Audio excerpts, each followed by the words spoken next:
Mohon maaf teman-teman semua yang saya hormati Bu Anggra, Pak Yusuf, dan panitianya. Mohon maaf yang pertama tadi pagi saya sempat terlena karena kebiasaan untuk kewajiban ternak teri ngantar anak ngantar istri. Nah, tadi itu. Jadi terpaksa saya tunda setelah Jumatan. Alhamdulillah. Mohon maaf teman-teman, ini yang hadir berapa ya? 64 ya? Alhamdulillah 60. Pesertanya 64, ini semuanya termasuk Bu Anggra dan Pak Joko dan Bu Arsel ya. Baik, saya mendapatkan amanah dari teman-teman untuk sharing berbagi tentang penarikan kesimpulan dan pembuatan rekomendasi dalam penelitian ilmiah yang nanti bisa diwujudkan dalam bentuk skripsi, tesis, atau disertasi. Ya. Kalau boleh, teman-teman semua bisa menampakkan diri, kameranya di-on-kan, supaya saya bicara tidak dengan nama, tapi dengan wajah. Ya.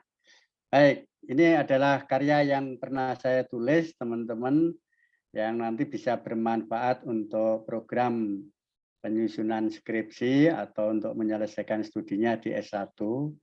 Jadi Good Governance ini dicetak tahun 2000, yang insya Allah ini bisa digunakan untuk mata kuliah banyak sekali. Kemudian membangun birokrasi berbasis kinerja, kemudian learning organization piranti pemimpin visioner, ini untuk kepemimpinan, karena ini piranti pemimpin visioner. Dan yang terakhir ini adalah analisis kebijakan publik, konsep dan aplikasi. Saya kira ini jelas relevan dengan mahasiswa administrasi publik, pemerhati, ya atau pelakunya. Saya kira cocok untuk ini S1, S2 maupun S3. Nah, saya mencoba pada kesempatan ini tidak mengajari seperti mahasiswa saya di kelas, tapi saya ingin berbagi dan belajar bersama serta sama-sama belajar melalui kegiatan ini. Ya, mungkin ini ada teman-teman, ada yang mengenal ini, siapa ini? Halo teman-teman, monggo. Pak Mario siapa? Teguh, Pak. Pak Mario Teguh, alhamdulillah ya. Mas Yusuf masih ingat terus. Mas Mario Teguh ini, Pak Mario Teguh ini dulu terkenal dan dikenal sebagai apa ya, motivator ya ini ya. Sekarang hilang dari peredaran ya. Baik, tapi statementnya cukup menarik dan masih tepat untuk kita gali.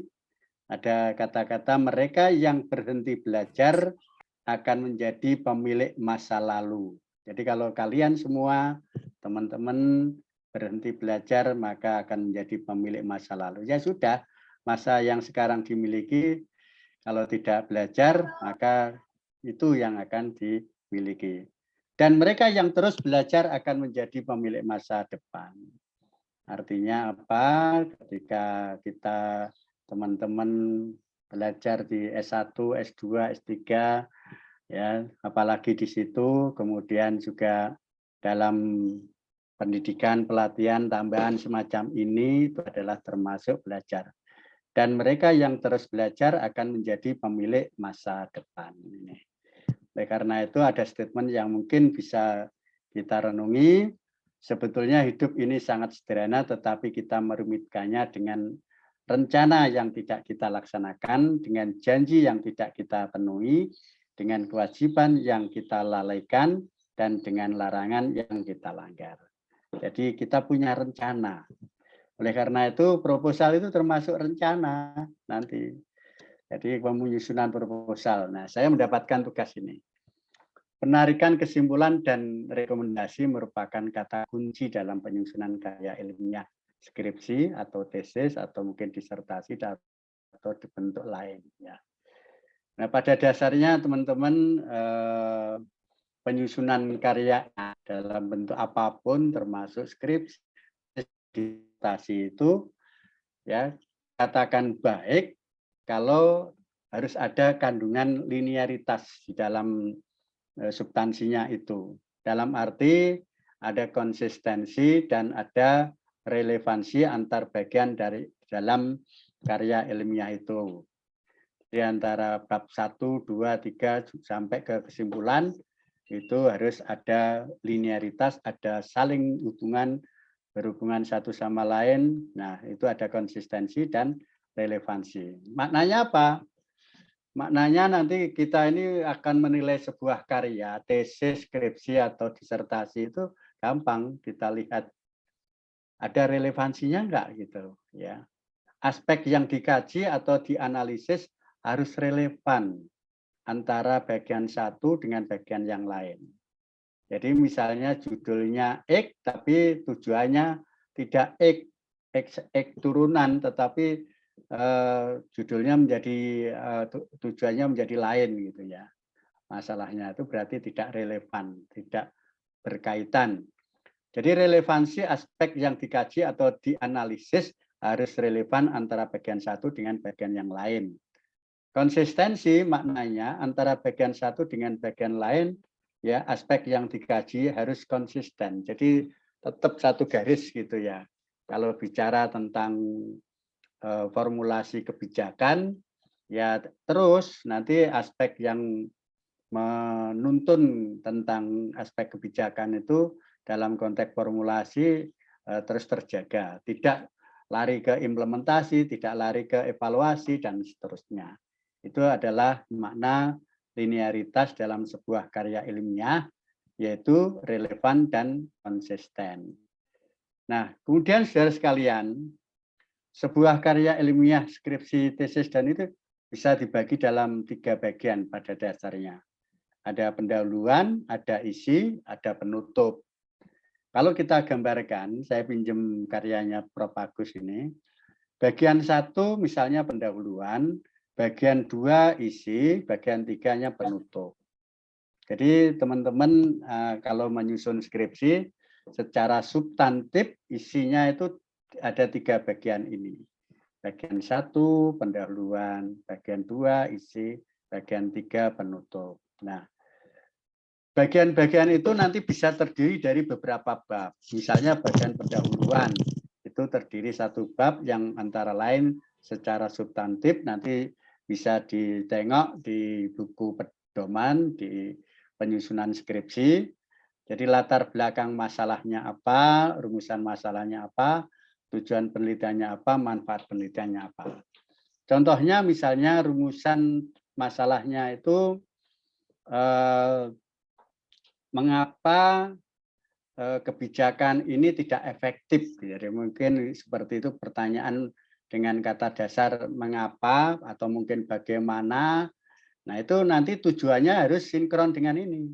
Dikatakan linear itu kalau tujuannya misalnya untuk menganalisis kinerja kebijakan bla bla bla ya. Jadi itu dikatakan konsisten dan relevan. Jadi kalau aspek yang dinilai ingin melihat kinerja, misalnya bagaimana kinerja kebijakan program keluarga harapan misalnya. Nah, nanti tujuannya ya itu tadi bagaimana kinerja untuk menganalisis kinerja kebijakan program keluarga harapan dan seterusnya. Nah, nanti manfaatnya bisa manfaat teknis, manfaat teoritisnya apa. Itu harus konsisten tetap berpacu pada ini, rumusan masalah yang dirumuskan. Kemudian di dalam isi terdiri dari beberapa bab. Misalnya bab tujuan pustaka, ada kerangka dan kerangka dasar teori, terus bab 3 metode penelitian atau prosedur penelitian atau lainnya. Kemudian bab 4 adalah penyajian data dan analisis data secara singkat gitu. Bab terakhir itu adalah penutup. Jadi pada bab penutup berisi kesimpulan dan rekomendasi ya.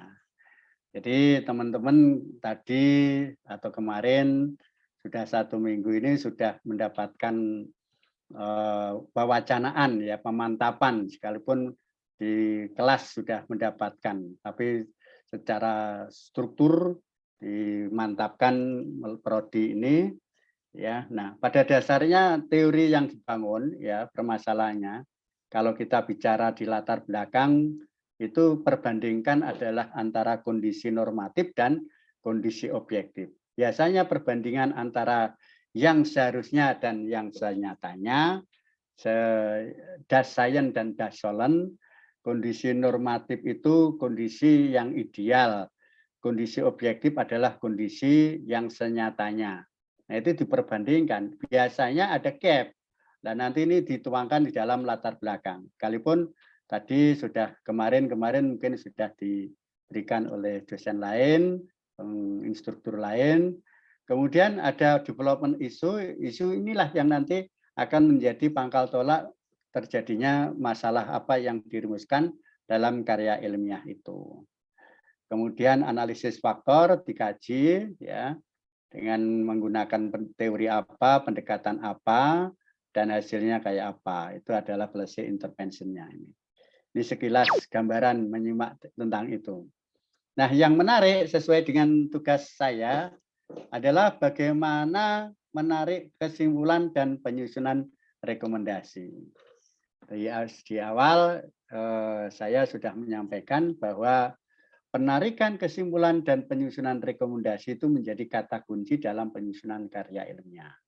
Karena apa, saudara sekalian, yang ditunggu-tunggu itu adalah sebetulnya kita berawal dari sebuah penelitian yang ditunggu-tunggu itu sebetulnya adalah rekomendasi. Apa rekomendasinya? Itu yang ditunggu-tunggu. Rekomendasi yang baik berpangkal tolak pada kesimpulan yang baik. Jadi kita dapat menyusun rekomendasi dengan baik, tumpuannya adalah kesimpulan yang diperoleh. Kesimpulan yang baik bisa diperoleh melalui atau dari hasil analisis data yang tersedia. Ini urut-urutannya. Kalau kita tarik, analisis data bisa kita lakukan dengan baik manakala terdapat kecukupan data yang diperoleh dan disuguhkan untuk menggambarkan dan untuk menjawab masalah yang telah dirumuskan. Jadi analisis datanya senantiasa diarahkan pada upaya menjawab nasib masalah yang telah dirumuskan. Jadi kalau misalnya masalahnya ada dua, jadi masalah satu itu apa data yang mendukung yang untuk memberikan jawaban atau untuk memecahkan masalah itu kayak apa. Nah itu. Jadi analisis data senantiasa diarahkan pada upaya untuk menjawab nasib masalah yang telah dirumuskan. Karenanya analisis masalah ini lebih difokus pada upaya untuk menjawab masalah yang telah dirumuskan, ya, telah dirumuskan.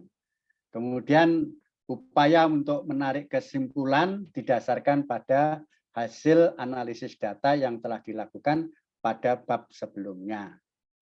Ya, artinya kesimpulan yang diarahkan pada upaya menjawab rumusan masalah. Jadi pada dasarnya saudara sekalian, teman-teman, kesimpulan itu dengan membaca kesimpulan, maka nasib dari masalah dari karya ilmiah itu apakah dalam bentuk skripsi, apakah dalam bentuk tesis atau disertasi itu bisa terjawab, bisa terlihat dengan membaca kesimpulannya. Kesimpulan satu nanti ya, upaya untuk menjawab rumusan masalah. Jadi kesimpulan pertama menjawab atau merefleksikan nasib masalah pertama. Artinya nanti kesimpulan satu itu upayakan untuk memberikan jawaban atas masalah yang telah dirumuskan sebelumnya. Demikian pula kalau ada masalah yang kedua, kesimpulan kedua ini juga berupaya menjawab nasib masalah yang kedua. Apakah terjawab enggak? Gitu, terbukti apa enggak? Nah, ini yang penting di situ. Kesimpulan juga bisa kita arahkan dari hasil temuan penting dari penelitian itu, selain kita mengupayakan untuk memberikan jawaban atas masalah yang dirumuskan, maka bisa ditambahkan hasil temuan penting yang bisa ditambahkan setelah kesimpulan yang menjawab nasib masalah yang telah dirumuskan. Katakan diletakkan pada kesimpulan yang ketiga. Jadi kesimpulan yang pertama menjawab rumusan masalah yang pertama, kesimpulan kedua menjawab rumusan masalah yang kedua. Yang ketiga itu bisa disimpulkan terhadap tentang temuan-temuan penting apa yang diperoleh selama melakukan penelitian dan telah dilakukan analisis terhadap hasil temuan penting itu. Jadi esensinya di situ. Menarik kesimpulan itu berupaya menjelaskan, menentukan nasib dari masalah yang telah diteliti itu bagaimana, terjawab apa enggak, terpecahkan apa enggak, itu bisa dilihat di kesimpulan pertama dan kesimpulan yang kedua. Nah, saudara sekalian, titik akhir dari sebuah karya ilmiah itu adalah menyusun rekomendasi. Ya. Jadi rekomendasi ini adalah bagian terpenting sebetulnya yang ditunggu-tunggu dalam sebuah penelitian ilmiah, apakah dalam wujud skripsi, tesis, atau disertasi, atau mungkin dalam bentuk lainnya. Ya. Rekomendasi. Ya apa rekomendasinya? Nah, gitu. Bukan apa kesimpulannya, tapi rekomendasinya. Rekomendasi itu tumpuannya kita bisa membuat suatu rekomendasi dengan baik kalau kesimpulannya baik. Jadi artinya tumpuan untuk penyusunan rekomendasi adalah kesimpulan yang telah dibuat sebelumnya. Jadi saudara sekalian, bentuk linearitasnya ini adalah kalau kesimpulan satu sudah terumuskan, sudah telah dirumuskan, telah ada, maka baru kita menyusun rekomendasi. Rekomendasi ini dasar pijakannya adalah kesimpulan, jadi tidak boleh menggunakan lain. Jadi apa yang seharusnya dilakukan supaya bermakna, apa yang harus dilakukan agar kesimpulan bisa bermakna. Nah, itu pertanyaan dasar semacam ini akan menuntun kalian semua untuk bisa membuahkan rekomendasi tentang apa yang harus dilakukan, apa yang harus diperbuat, supaya kesimpulan yang itu bisa lebih realistis ya. Oleh karena itu di dalam kesimpulan dan rekomendasi ini jangan terlalu konsep, jangan terlalu mengambang di awang-awang, tapi harus lebih membumi dan lebih operasional. Kesimpulan pertama menghasilkan rekomendasi pertama. Nah, kesimpulan kedua menghasilkan rekomendasi kedua, demikian seterusnya. Kemudian bisa ditambahkan rekomendasi dari kesimpulan hasil temuan penting tadi bisa disusun juga rekomendasinya dalam penelitian karya ilmiah tersebut. Jadi saya kira konsistensinya di sini, relevansinya. Jadi ada ditarik garis lurus. Jadi dalam arti kita kalau tarik dari belakang rekomendasi yang baik bisa tersusun kalau kesimpulannya baik. Kesimpulan dapat kita susun dengan baik manakala hasil analisisnya baik. Hasil analisis bisa dilakukan dengan baik ketika kecukupan datanya baik, data yang tersedia baik. Setelah itu data yang tersedia itu didasarkan pada tuntunan teorinya. Jadi teori itu difungsikan untuk menuntun data apa yang perlu disajikan dan alat analisis apa yang akan digunakan. Tool of analisisnya adalah teori itu. Jadi teori itu bisa sebagai guidance di dalam mencari data apa yang disuguhkan dan menganalisis terhadap data itu. Setelah itu baru berangkat dari ke masalah ya.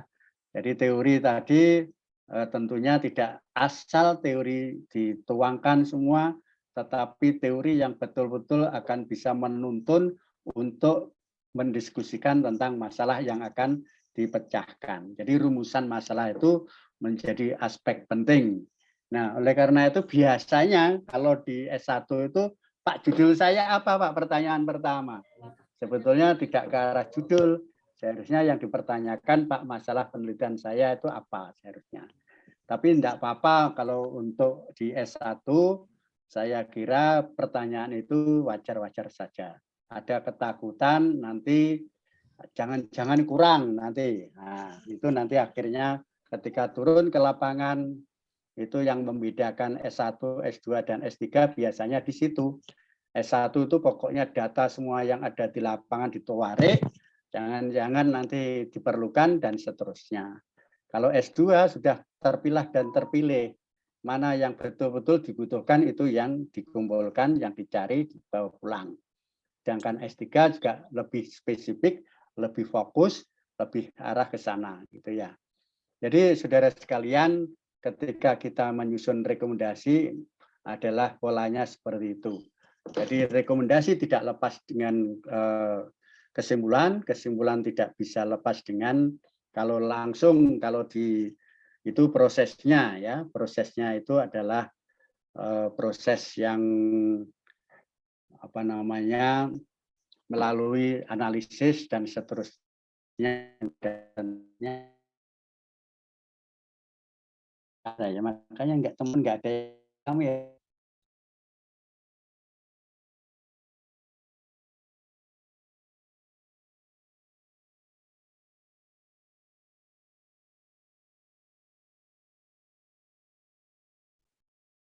Halo teman-teman, nggak mendengar suara saya tadi? Ya Allah. Dengar, Pak. Oh dengar ya? Dengar, Ya. Pak. Oh, baik, kalau gitu saya kira di kamera saya kok off gitu posisinya tadi. Enggak ya, dengar ya. Oke, jadi kata kuncinya di sini teman-teman semua. Jadi kalau nanti menyusun di bab penutup itu kata kuncinya adalah mengelingkan antara hasil temuan data tadi yang telah dianalisis, kemudian dirumuskan, tapi patokannya, pijakannya adalah pada rumusan masalah. Jadi karya yang baik itu seperti itu. Ketika ditanya kita gimana masalahnya terpecahkan apa enggak? Gimana dalam kesimpulan? Nah itu terjawab di kesimpulan 1 untuk menjawab rumusan masalah 1. Kesimpulan 2 untuk menjawab rumusan masalah yang kedua. Kalau ada ternyata sesuatu yang penting bisa ditambahkan dalam kesimpulan yang ketiga. Jadi temuan penting hasil analisis. Dan itu harus tidak ujuk-ujuk begitu ya kesimpulan itu, tapi melalui runutan proses analisis data, proses penyudukan data. Jadi ketika ditanya apakah misalnya penguji ya atau orang bertanya apakah masalahnya terpecahkan? Ya, mana bukti yang mendukung tentang masalah terpecahkan itu? Anda bisa menyajikan, menunjukkan datanya. Jadi itulah yang namanya konsisten dan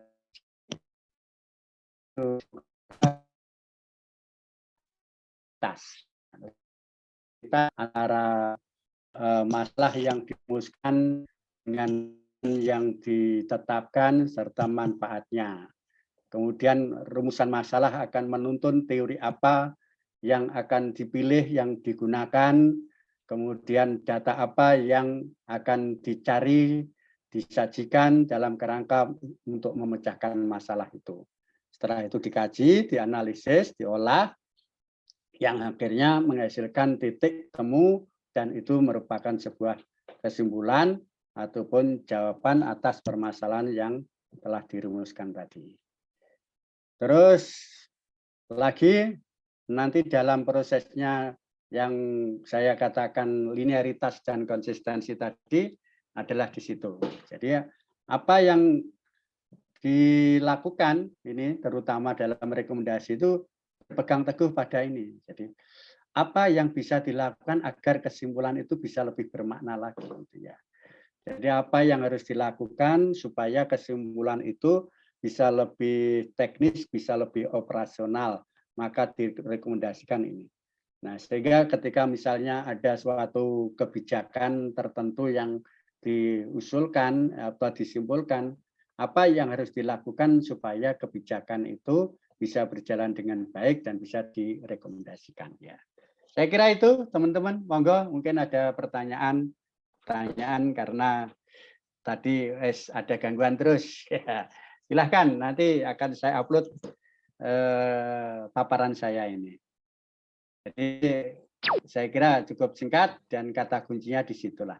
Ketika kita mau menarik kesimpulan dan rekomendasi, jadi menjadi kata kunci dalam penyusunan karya ilmiah, skripsi itu yang ditunggu-tunggu juga rekomendasi.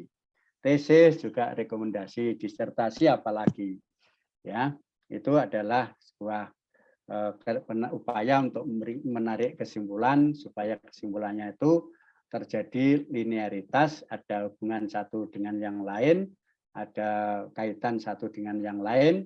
Nah, itu adalah penarikan kesimpulan dan rekomendasi.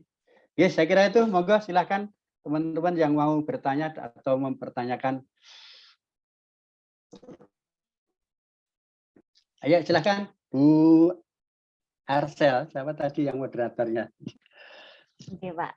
Terima kasih Pak Joko sebelumnya atas materi luar biasa yang telah diberikan.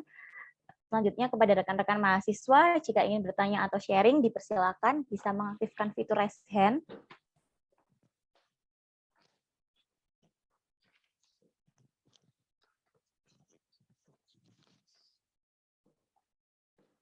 Ada, Mbak? Kelihatannya mahasiswanya juga belum fokus, sehingga tidak ngerti sama sekali atau tidak tahu apa yang dipertanyakan. Monggo rekan-rekan mahasiswa. Enggak, teman-teman. Jadi jangan sampai ketika kita nguji skripsi itu banyak terjadi suatu penyimpangan. Kesimpulannya ini tapi nyeblang, enggak menjawab rumusan masalah yang telah ditetapkan. Itu seringkali seperti itu. Nah, apalagi rekomendasinya. Rekomendasi yang seharusnya bertumbuh pada kesimpulan, ternyata mereka tidak lakukan itu. Itu sering seperti itu. Baik di S1, S2 maupun S3 terjadi seperti itu. Oke?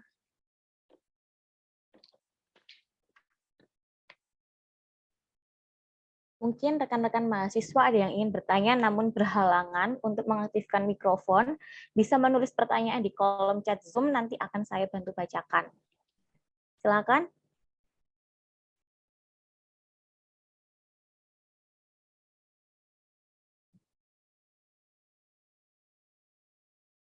Ayo, ini kesimpulannya paling mungkin dianggap yang paling mudah paling. Sehingga memahaminya masih belum. Ini semester berapa tuh ini? Sudah waktunya nyusun skripsi tuh yang pesertanya ini. Halo, teman-teman, Bu Mbak Arsel, pesertanya ini yang sudah semester berapa atau yang sudah menyusun proses menyusun proposal skripsi atau apa ini? Ada yang semester 6, Bapak. Ada yang semester 8 juga.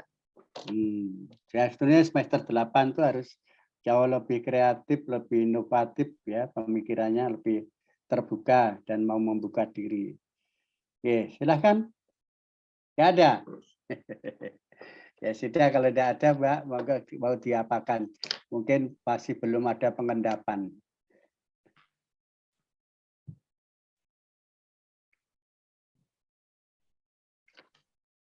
Rekan-rekan mahasiswa, tidak ada yang bertanya?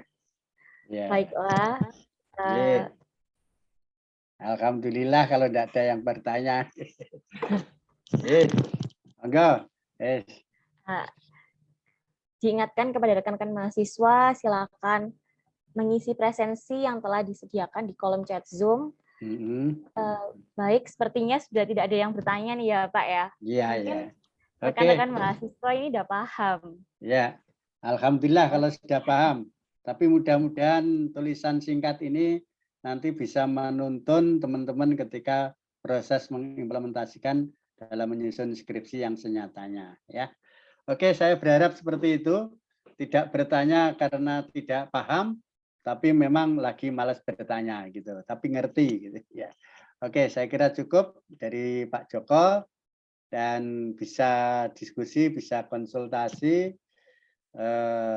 selama proses penyusunan skripsi dengan Pak Joko. Welcome saya.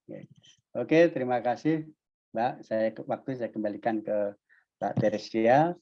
Selamat sore, selamat siang menjelang sore. Assalamualaikum warahmatullahi wabarakatuh.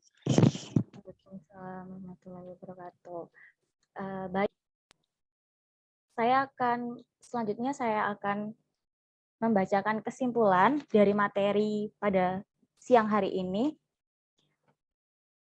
Kesimpulan pertama adalah menjawab rumusan masalah pertama, kesimpulan kedua adalah menjawab rumusan masalah kedua, kesimpulan ketiga adalah temuan penting dalam sebuah penelitian. Bentuk linearitas adalah saat kesimpulan sudah ditarik, maka dapat membuat rekomendasi yang realistis. Oleh sebab itu, jangan terlalu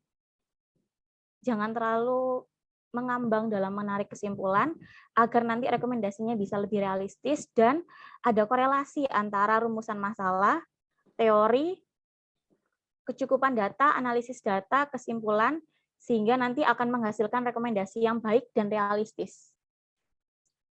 Baik, sampailah kita pada penghujung acara pada siang hari ini. Semoga dari pemaparan materi yang diberikan dapat bermanfaat bagi seluruh rekan-rekan mahasiswa. Saya Teresia Arsel, MC sekaligus moderator, memohon maaf jika ada salah kata.